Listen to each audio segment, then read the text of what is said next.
The mission of the Louisiana Chamber of Commerce Foundation is to help drive the economic growth of the state by empowering and sustaining minority business community through the development of local minority chambers.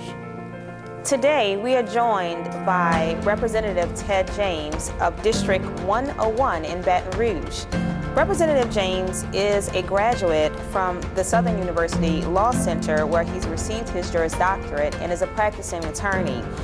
He's currently the chairperson of the Criminal Justice Committee within our legislation and also is a member of the Legislative Black Caucus.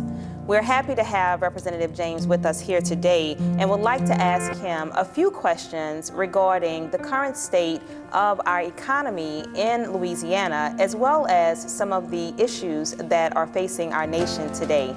Representative James, thank you for joining us today. Thank you for having me. It's always a pleasure to join you guys, your leaders in this community, and I not just appreciate you guys bringing forth issues for us to talk about, but I appreciate your advocacy at the Capitol on behalf of businesses in our community. Thank you very much. We certainly appreciate your time. We know you were in session today and you took time to be with us after session. So we're going to get right to it, Representative James, if we will. What are your thoughts on COVID-19 pandemic and how it has impacted the legislative process during this session? Yeah, I'll tell you, it has been a challenging time because I see that there are certain efforts that are disguised as recovery from COVID-19, but I'm not seeing, things really trickling down to small minority businesses and employees outside of the Treasurer's program, and I'm sure we'll talk about that. But overall, we could be doing a lot more because we're looking at a lot of tax incentives, and a lot of those, in my opinion, aren't going to go down to the businesses that are going to need them the most outside of that program that is going to be set up in the Treasurer's office. And it seems like there's just a huge debate about whether or not COVID is still real to us. And too often, even on today, we had debates about trying to increase unemployment benefits, and we know that there are several people who are relying on the federal benefit for unemployment that's about to run out. But there's too much partisan debate about opening up, how we should open up, and not being real strategic. And there's a lot of conversation just opening up whole scale without recognition that several businesses that have opened are now closing because of issues with employees or patrons that have now tested positive for COVID. Thank you for sharing that, and I'm happy you did bring up some of the key points that we wanted to discuss.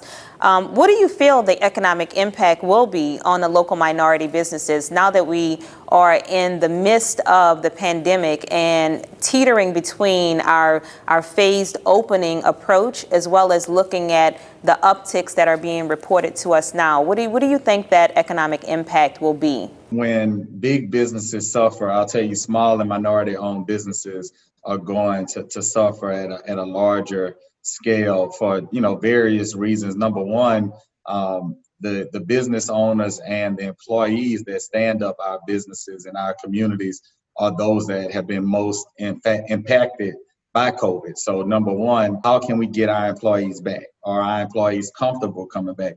Are our employees healthy? That's one thing. Then the second thing is, I know that many of the small businesses didn't get the advantage of the PPP program.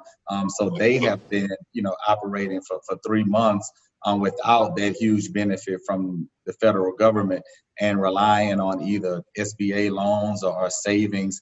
So I know that as we look at how big business has been impacted, the gravity of what this pandemic has done for our small and minority-owned businesses is magnified.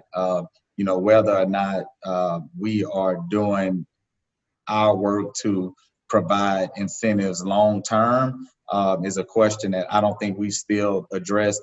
Whether or not our businesses have access to adequate PPE to make sure that their employees feel safe coming back, to make sure their employees are, protected, because we all know that we need our economy to continue to move. But with our small businesses, I feel that they're going to be much, greatly impacted as opposed to some of those big box businesses that have been able to take advantage from certain federal programs. Thank you. I really appreciate that answer, if you will. And to your point, you're absolutely right. We're estimating up to 40% of minority businesses will not be able to come back because of COVID, if you will. So once again, has disproportionately affected Black lives is going to disproportionately affect Black businesses as well. As we move forward to 2021, please share your thoughts on what Louisiana economic landscape will look like. I'll tell you that, and I know you guys are going to be, I hope that you will be in position to assist small businesses with $300 million that we've set aside. We know that the correct rollout of that program, and if we ensure that those dollars get into the hands of our small businesses that need them the most, I'm very confident that we can help to try to either rebound certain businesses or provide relief to those folks that had to close down.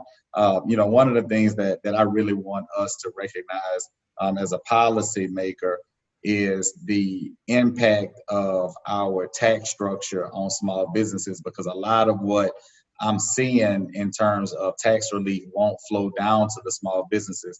Now, we've done a lot with the enterprise zone program, and that may change. So what we're going to do is have to pivot for certain businesses and start to educate businesses, not just on getting them in position to qualify for this $300 million, but we also need to start diversifying our businesses and start talking with experts to see how we can take advantage of these other programs.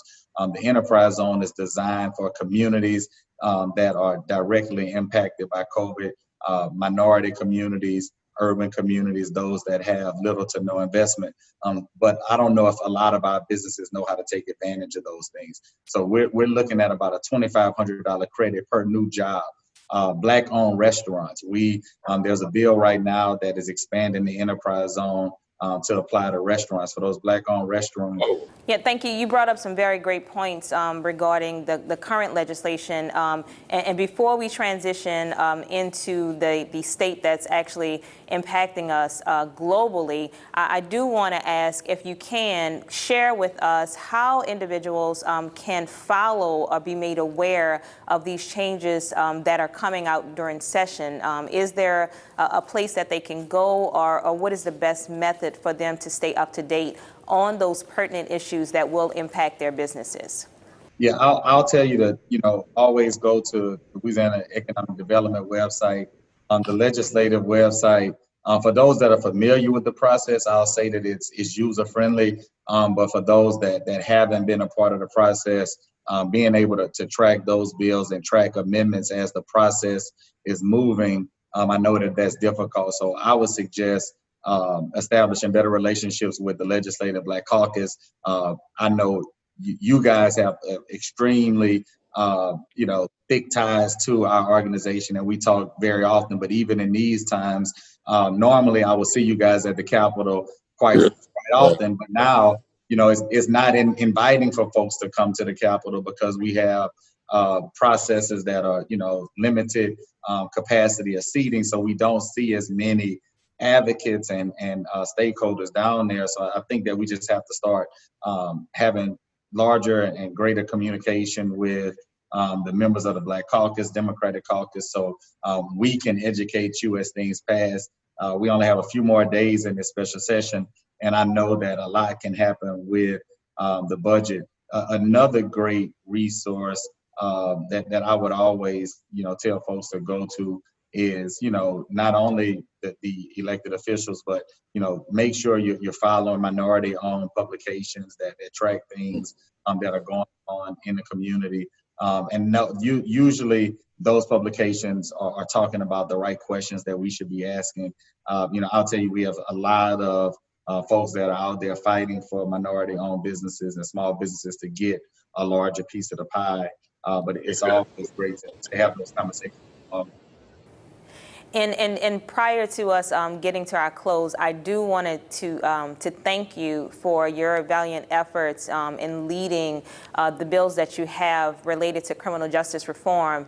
And as we are finding ourselves amidst the tragedy that occurred with Mr. George Floyd and the activism and protest and just the knowledge that's being shared around the systemic racism that we all know have existed, I just want you to share your thoughts on what you think the landscape of Louisiana will look like moving forward as we start to make more people aware of the inherent and systematic biases that have been in our system for so long, and how we can help you champion those efforts that you've put forth.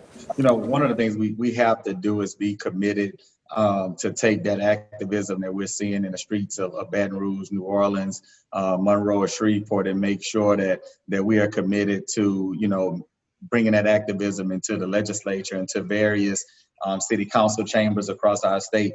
I'll tell you that members of the legislature were very quick to come and kumbaya and pray and talk about how we can never understand how you feel.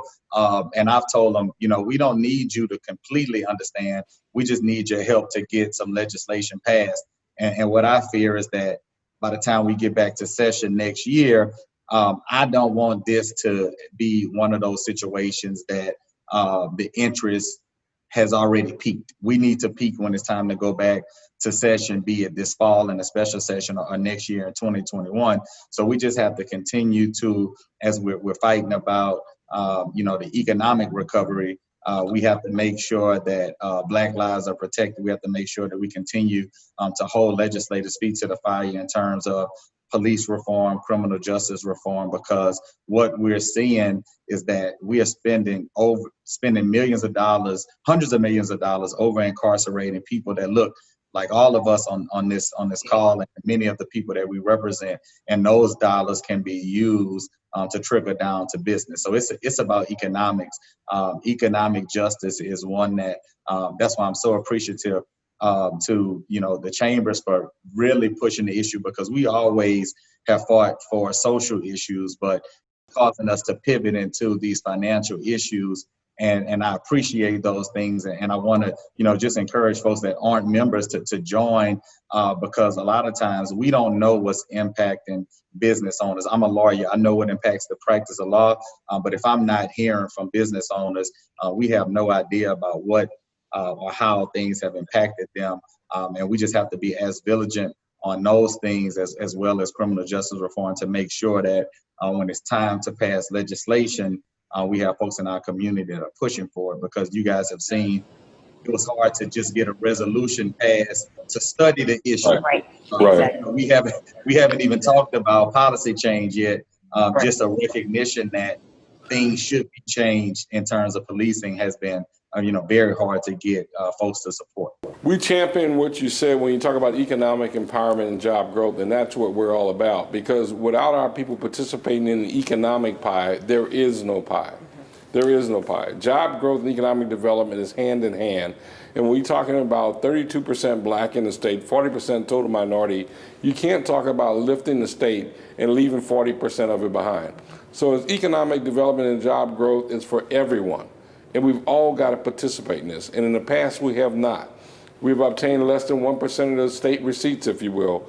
So that day is gone. The new day is here. We thank you so much for what you've done and contributed in working with the chamber so that we can strengthen our 7 chambers throughout the state to be on one accord with economic development and job growth. Again, thank you so much for taking time to share with us this afternoon as we have now launched LA Biz Speaks. We're happy for you having that opportunity to start this program out with us, and know that we will be tapping into your knowledge and wisdom as we move along and move forward, so that we can effectively communicate those issues that are inherently needed to be shared throughout our business community. So thank you again, Representative James. I hope you have a great afternoon, and we look forward to seeing you again soon. Thank you for having me. It's always a pleasure to join you guys.